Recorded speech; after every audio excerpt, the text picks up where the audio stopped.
À 38 ans, elle fait partie des 144 femmes élues députées sous la bannière de La République En Marche. Olivia Grégoire était candidate dans le 15e arrondissement de Paris, dans un fief réputé imprenable. Et pourtant, elle inflige une défaite cinglante au candidat républicain Philippe Goujon. Une victoire qu'elle attribue à sa motivation et à son engagement. C'est du sang breton et j'en suis désolé, en plus c'est du Finistère Nord. Donc je peux vous dire que quand j'ai une idée dans la tête, c'est assez difficile de me l'enlever. Diplômée de Sciences Po en 2001, Olivia Grégoire était dans la même promotion qu'Emmanuel Macron. Puis, elle rejoint les SEC. Après de brefs passages dans des cabinets ministériels, notamment avec Xavier Bertrand, elle fonde son entreprise de conseil. Une activité qu'elle abandonne quand elle devient parlementaire, mais qu'elle compte bien mettre à profit à l'Assemblée. Quand on est chef d'entreprise, ça fait partie des choses qu'on a à gérer au quotidien. Parfois des problèmes de RH le matin, à midi un déjeuner client, l'après-midi une grosse présentation client ou partenaire, que sais-je. Il faut très vite changer de sujet, de dynamique. Et en ça ressemble un peu au travail à l'Assemblée, cette capacité à changer de cheval et de sujet très rapidement. Hier, elle pose avec certains de ses collègues de La République En Marche pour célébrer le début des vacances. Membre de la commission des finances, elle devra discuter du projet de la loi fiscale de 2018 dès la rentrée. Bonsoir Olivier Grégoire. Bonsoir. Merci d'être avec nous dans 24 heures en question. Est-ce que vous allez réviser le règlement pendant vos vacances, comme le demande Christophe Castaner ? Entre autres lectures. On va réviser le règlement, bien entendu, même si... Pas de langue de bois de la part non. de l'ancienne communicante. Non, puis c'est pas ma spécialité, vous me connaissez. Alors déjà, on a quand même attaqué le règlement. Nombre des députés que je vois sur les bancs le feuillettent, le travaillent. C'est important pour nous de le maîtriser, parce que quand on voit les oppositions aujourd'hui parfois brandir, parce que ça se passe comme ça, on brandit le règlement dans l'Assemblée pour demander soit un rappel au règlement, soit spécifier quelque chose au président. Encore faut-il le maîtriser. Donc effectivement... On va lire ce règlement, même si on a déjà, pour nombre d'entre nous, déjà commencé. On a aussi des lectures intéressantes qui nous ont été proposées, suggérées par le groupe. Un guide de survie signé Jean-Jacques Urvoas, l'ancien garde des Sceaux. Oui, un bouquin qui est très réussi, que j'ai eu le plaisir pour le coup de lire. Et ça nous avait déjà été recommandé par Richard Ferrand, je crois, au séminaire, mi-juin. C'est le guide de survie dans la guérilla parlementaire. Donc c'est fait avec beaucoup d'humour. Et notamment les premières pages qui sont intéressantes parce que il raconte très bien, Jean-Jacques Urvoas, la relative solitude qu'on peut ressentir lorsqu'on arrive les premiers jours au sein de l'Assemblée, même si on est très bien accueilli par les huissiers, par l'ensemble des personnels de l'Assemblée et par le groupe aussi, c'était La République En Marche bien sûr, mais c'est quand même un changement de vie. Et notamment les députés qui sont de Paris, mais aussi de province. Parfois on arrive seul dans une ville où on ne vit pas, où il faut prendre ses marques. Voilà, et ces premières pages, je les recommande d'ailleurs à tout le monde. Ça n'est pas un livre réservé uniquement aux députés. Je ne vous cache pas que je lirai aussi d'autres choses, notamment quelques bouquins. Qu'est-ce que vous allez lire ? Est-ce que vous allez nous faire choses. croire que vous lisez des biographies, des livres de philosophie, comme certains ministres ? Alors, moi, je vous fais pas croire. Je peux vous montrer, mais c'est dommage. J'ai ma capture de libraire est sur mon écran. J'en ai parlé avec ma collaboratrice juste avant de vous rejoindre. Moi, ça va être beaucoup de Coelho cet été, parce qu'il y a des ouvrages comme, par exemple, Mektoub, que je n'ai pas eu le plaisir de lire. La seule bio que je m'autorise, et n'y voyez rien derrière, c'est celle de Mata Hari, aussi par Paulo Coelho. Je vais aussi lire Le Cercle et Villa Taylor, un roman qu'on m'a recommandé, donc des choses qui n'ont rien à voir avec la politique. Un petit peu de droit parlementaire, j'avoue, le Jiquel, on est obligé. Et pour être vraiment totalement sincère, un petit peu de finances publiques aussi, puisque je siège à la commission des finances et que c'est un art assez compliqué. Donc je vais effectivement réviser, en tout cas approfondir. Mais il n'y a pas que de la révision, vous savez. On parle de vacances. J'ai entendu beaucoup les médias. C'est vrai que ce sont les vacances pour les Français, pour les enfants, pour tout le monde. C'est plutôt une suspension, nous. C'est un peu une grande suspension de séance de 15 jours. Parce qu'en réalité, même si le travail parlementaire dans l'hémicycle reprend début octobre, vous savez, on a des rapports, notamment à la commission des finances. Vous voulez nous montrer à tout prix Donc, en septembre, on bosse. En fait, vous travaillez pendant vos vacances. On n'a pas le droit de prendre des vacances quand on est député ? J'ai 4 livres au moins qui ne sont pas du tout du ressort politique et parlementaire. Donc je n'ai pas Et puis je vais faire autre chose que lire aussi, parce qu'il faut se détendre. Donc on peut pêcher, on peut nager, on peut marcher, courir, faire du sport. On a moins le temps de faire quand on est aussi à l'Assemblée. Et je crois aussi... pour vous dire que c'est ni de la langue de bois, ni une femme sectaire qui vous parle. Je crois que c'est Éric Coquerel qui disait ça. On est bon aussi dans tous les métiers, et c'est valable pour tout le monde, pour vous comme pour moi, quand on prend aussi des temps de rupture et on revient avec plus d'énergie. Il y a un moment où, Quand on met trop d'infos dans le cerveau, ça fonctionne plus. Est-ce que vous regrettez ? Non, votre question, je l'aime bien parce qu'elle est très directe. C'est un bouleversement dans une vie, mais c'est assez extraordinaire et c'est une expérience extraordinaire. Toute votre vie doit être réorganisée. Qu'est-ce qui change quand on devient député, alors qu'avant on avait une entreprise, le rapport à la famille, les amis, les gens dans la rue qui vous interpellent ? Alors pour l'instant, ça va, mais à cause de vous, je commence à être interpellée dans la rue parce qu'on commence à me voir, mais je vous rassure, on ne me reconnaît pas, sauf dans les 12e circonscriptions de Paris, où j'étais encore le week-end dernier, où j'avais plaisir sur le marché à voir des habitants qui me reconnaissaient, pour le coup. Ça change beaucoup de choses. La première chose que ça change, et c'est ce que j'avais dit... lors du reportage il y a quelques semaines à l'Assemblée avec un de vos collègues. Pour moi, ce qui change le plus, c'est la temporalité. Le temps de l'entreprise ou du salariat ou même de chef d'entreprise, vous faites votre programme et vous avez quand même un agenda qui est allé de 9h à 19h, assez synthétisé. Là, on n'arrête jamais d'être député. Et en fait, là, c'est un peu ça. C'est-à-dire qu'entre les commissions, entre le travail au sein du porte-parole, puisque j'ai la chance d'être au sein du bureau du groupe, entre le travail, je vous l'ai dit, la commission des finances, le travail global au sein de l'hémicycle, mais aussi ce qu'a lancé François de Rugy, les groupes de travail sur l'avenir de l'Assemblée, et aussi le travail politique. Il faut bien parler à des journalistes, il faut bien avoir des gens de l'opposition. Il y a aussi les travaux dans les groupes d'études et les commissions extra-parlementaires. Vous parlez aux journalistes parce qu'on a le sentiment que les journalistes sont toujours en train de courir après les députés de la République En Marche. Non. N'est pas de consigne. Ah non. Ce n'est pas mal vu de parler à la presse. Non. Alors là, non. Ça n'est pas mal vu. Après, il y a des propos qui ont été, comme souvent, repris, légèrement déformés et légèrement caricaturés, qui ont été portés par certains membres, et notamment au sein du bureau. Vous savez, il y a quand même 314 députés, dont la majeure partie, moi c'était partie prenante de mon métier avant, mais la majeure partie n'avait peut-être pas eu l'occasion d'avoir à rencontrer la presse, excepté la PQR, et donc c'était plutôt dans une optique aussi d'accueil et d'expliquer qu'il fallait être parfois pas vigilant, mais qu'il faut aussi savoir ce qu'on a à dire quand on s'exprime auprès d'un média.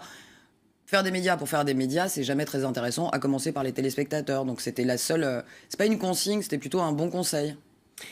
Une question à poser à l'ancienne communicante, vous qui aviez il y a encore quelques mois, il y a encore 3-4 mois, une boîte de com.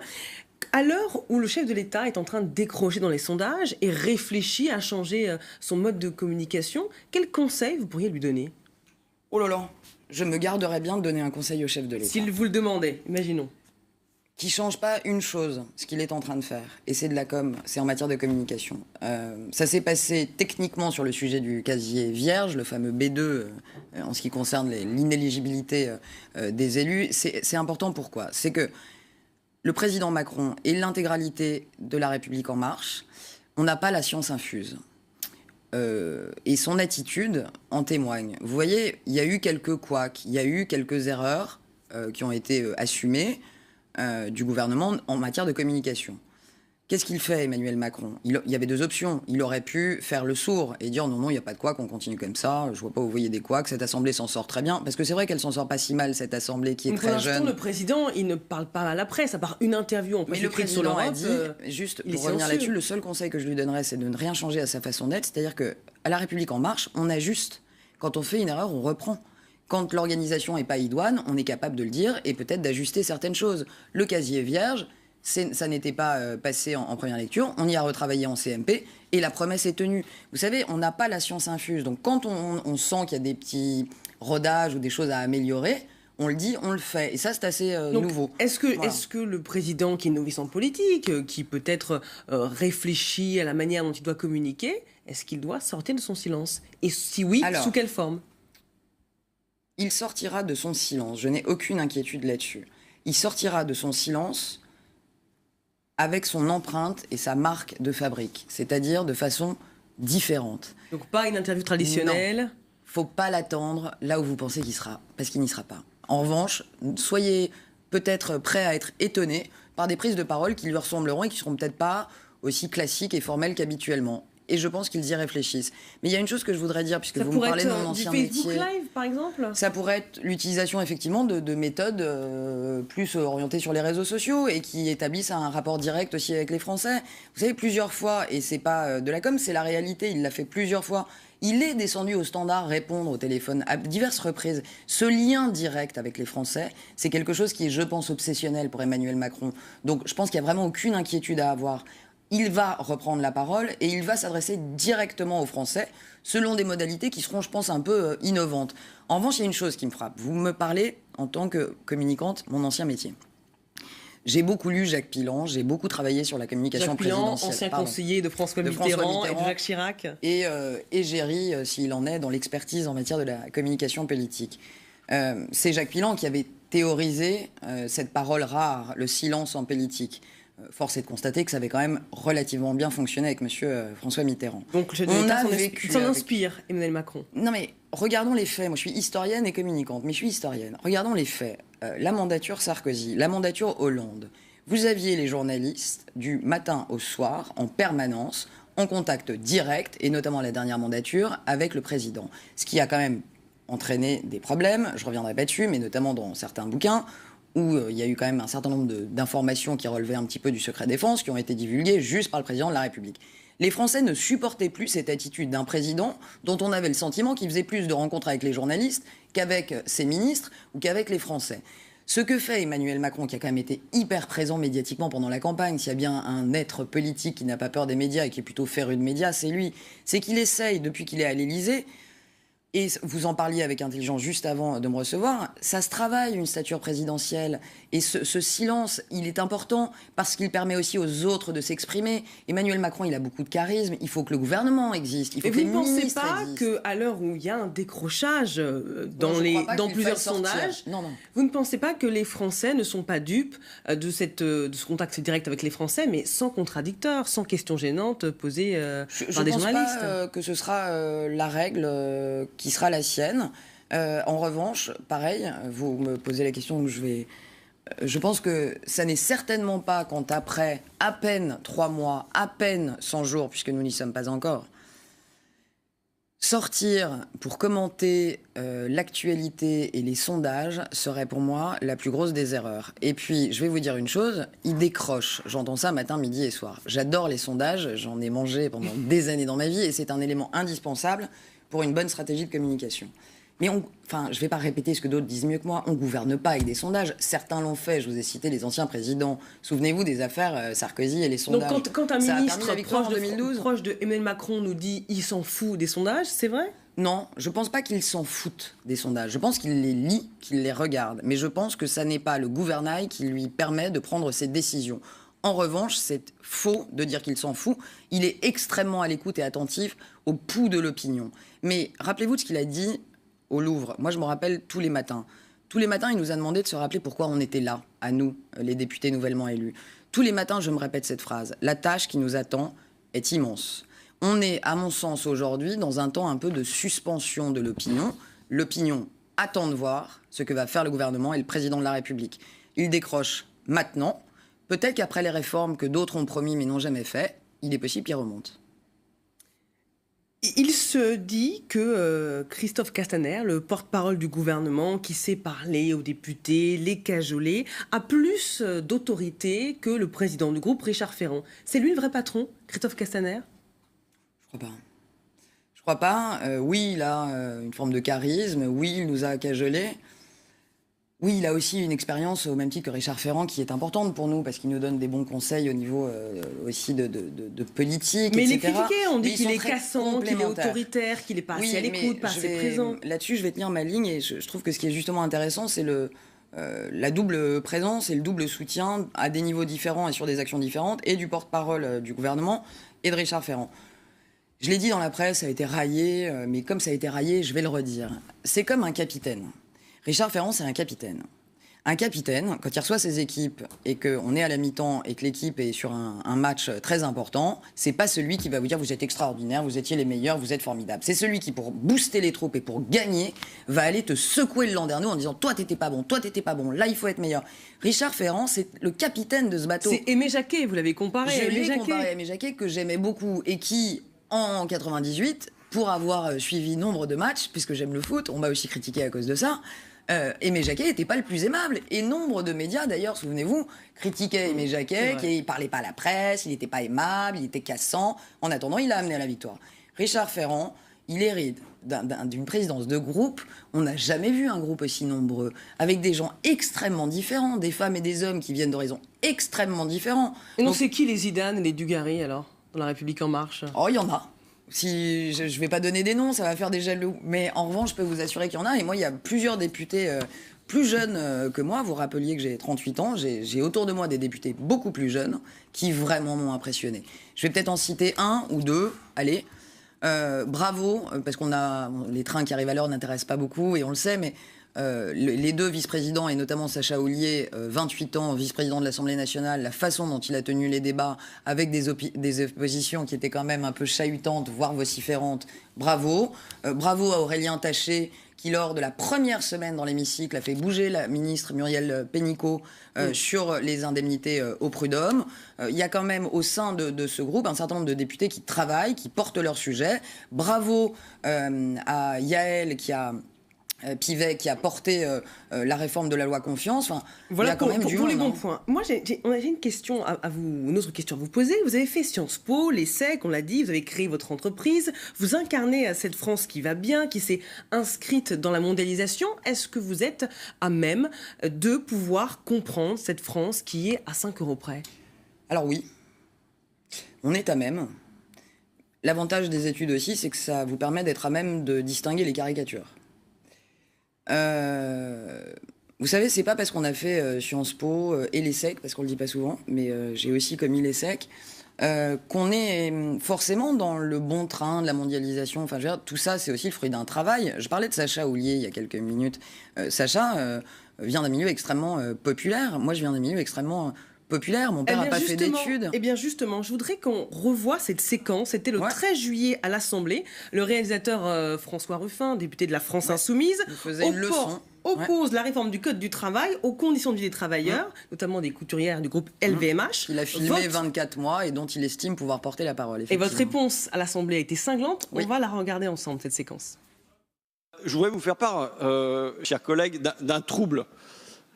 Parce qu'il m'arrive dans les couloirs ou à la buvette et tout ça, il y a un certain nombre de députés de En Marche qui viennent me voir et qui me disent votre film, on vous voit encore pour l'instant, nul doute qu'on passera bientôt au tutoiement, mais votre film était vraiment formidable. Et je me dis mais qu'est-ce qu'ils en ont compris alors? Et là, en l'occurrence, sur cet amendement-là, je pense que les quelques députés qui ici ont vu Merci Patron vont approuver l'amendement qui est proposé. Nous ne sommes ni des banquiers, ni des héritiers. Et il serait quand même assez opportun que dans cet hémicycle où on est censé défendre l'intérêt général et non les intérêts particuliers, vous soyez un tout petit peu plus respectueux de qui nous sommes, parce que nous vous respectons, et que vous n'avez aucune leçon à nous faire en matière d'origine sociale, à commencer par moi, voyez-vous. Je suis petite fille de couturière. Pourquoi vous vous êtes justifiée? Je me suis justifiée parce qu'à longueur de journée, et vous ne l'entendez peut-être pas, mais nous sommes l'objet notamment de la France insoumise, de critiques ouvertement dirigées contre nous ad hominem sur nos origines. Et moi, vous voyez, je ne vais pas laisser dire que parce que j'ai fait des études, je suis une privilégiée. J'ai fait des études et j'ai réussi à monter mon entreprise parce que je me suis battue. Depuis que j'ai 17 ans, j'ai commencé à bosser, j'avais 17 ans. J'en ai 38, ça fait 21 ans que je travaille. Donc quand des gens comme François Ruffin, faisant suite à une autre intervention communiste, qui quelques secondes avant nous avait traité mot pour mot, vous pouvez voir la séquence, nous, les députés de La République En Marche, d'héritiers, de banquiers. Non, je ne peux pas laisser passer ça. Parce que moi aussi, je me suis battue. Et ça n'est pas parce qu'on a fait des études et qu'on a grandi grâce notamment à l'école de la République et aux écoles de la République qu'on est aujourd'hui différent de ces députés qui défendent des postures populaires, pour certaines populistes. Mais et François Ruffin en est le spécialiste. Vous parliez de com, il est très bon. Moi, je ne suis pas à l'Assemblée pour faire de la com. Je suis à l'Assemblée pour faire de la loi. Voilà. Il est très bon en com. Mais il y a de la discrimination dans ces mots. Et je ne peux pas les laisser passer. Mais est-ce que c'est honteux de dire, oui, j'ai fait mes études dans un collège prestigieux à Neuilly-sur-Seine? Ah non, mais c'est pas honteux. Ce que je veux dire par là, c'est que l'espèce de raisonnement qui consiste à dire que parce qu'on s'est battu pendant 20 ans pour bosser, pour faire des études, avec des petits boulots, pour payer ses études, sa chambre de bonne à la Garenne-Colombe et compagnie, on est des héritiers, je ne peux pas laisser passer ça, si vous voulez. On n'est pas héritiers, on est pour la plupart des gens qui, comme les Insoumis, venons de la vraie France et de la France profonde. Je parlais tout à l'heure avec mon ami Jean-Baptiste Moreau qui est retourné dans la Creuse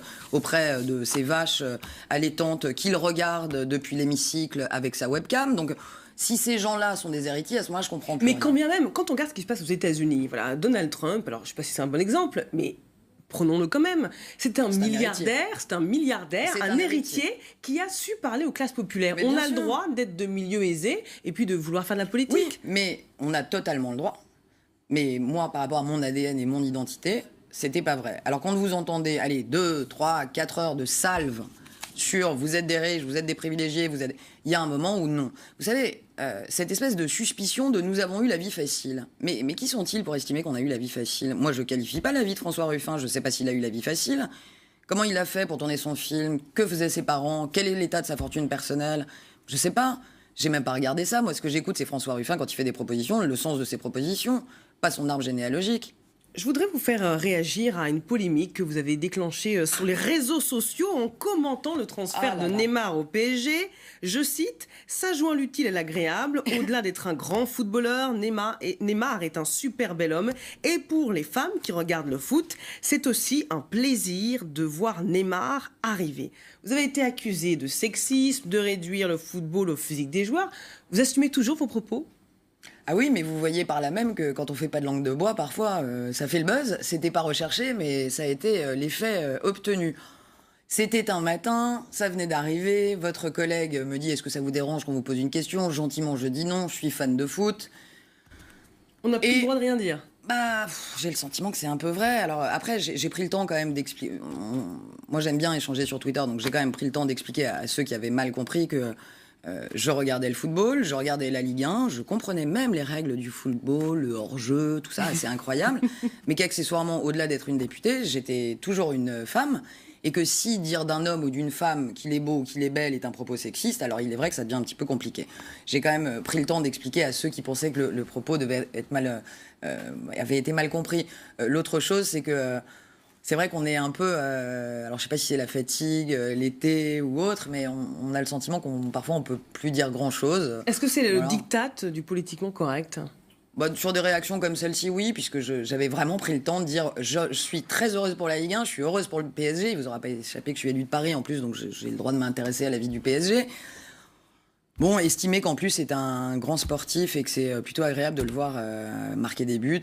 Voilà, si c'est un propos sexy, j'en suis navrée. Je réitère mes propos et j'attends surtout les victoires. Vous n'avez pas été la seule à avoir été épinglée pour un propos malheureux. Là, on se souvient que Christophe Castaner, qui a regretté sur notre plateau d'avoir dit que Rihanna, qui était venue à l'Élysée, portait des vêtements un peu trop amples. Vous, ça vous avait choqué ces propos ? Non. Non. Je pense qu'on... Faut pas se... Voilà, il y a des sujets qui sont importants. L'égalité homme-femme, c'est un gros sujet important. Le droit des femmes, c'est un sujet important. Il y a beaucoup de choses à résoudre sur ces sujets-là. Mais qu'est-ce que ça dit selon vous de l'époque ? Est-ce que c'est l'époque des réseaux sociaux qui font Non, je crois que c'est l'époque de l'amplification. On est dans l'époque de l'amplification, là où il y a encore 15 ans, un propos comme celui-ci aurait peut-être fait 3 lignes dans un média écrit, et peut-être aurait été repris par un autre média, là où effectivement la caisse de résonance des réseaux sociaux font que immédiatement, quand une personnalité publique de premier plan comme Christophe Castaner se permet une réflexion humaine, et en plus qu'il retire assez rapidement, ça a été mal compris, assez maladroit, je m'en excuse, etc., le coup est déjà parti. Mais vous savez, je le dis... souvent, et puis je le pense, et je pense que ce serait bien qu'on en parle, et peut-être on pourra reparler à la rentrée de ça. Les hommes politiques et les femmes politiques sont résolument humains.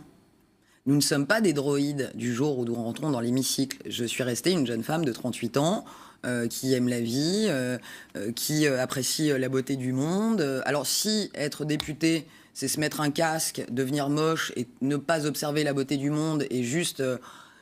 être que sur les problèmes et jamais lever le nez du guidon, oui, je pense qu'à ce moment-là, c'est un peu réducteur comme fonction.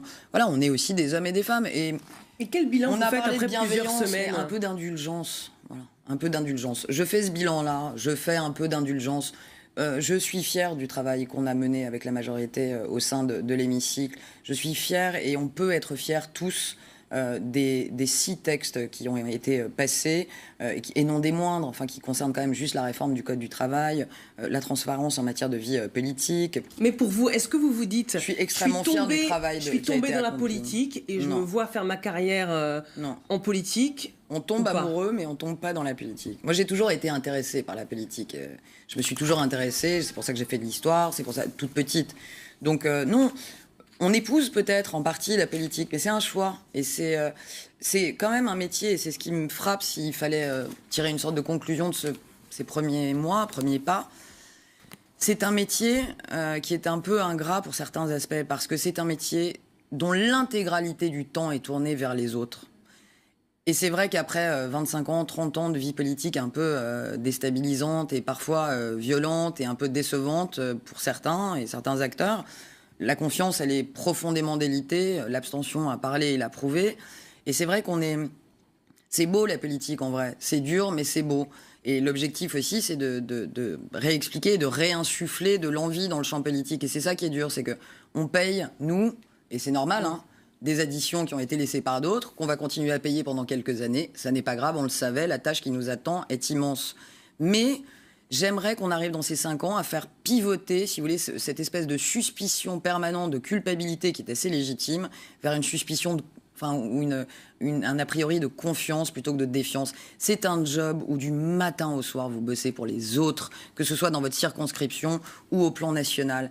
Et c'est un job où les autres, tout le temps, souvent, voire en permanence, sont critiques à votre rencontre. Et c'est vrai qu'il y a un déséquilibre entre toute l'énergie qu'on peut mettre parfois et l'envie et vraiment la conviction et le choix, la décision qui est en face et où on nous critique très souvent. Donc il y a tout un travail à faire en matière. Mais vous l'assumez, ces décisions. Oui, merci totalement. Beaucoup. Merci à vous. Olivia Grégoire d'avoir été notre invité dans 24 heures en question. Cette émission est rediffusée à 22h10. Restez avec nous sur LCI.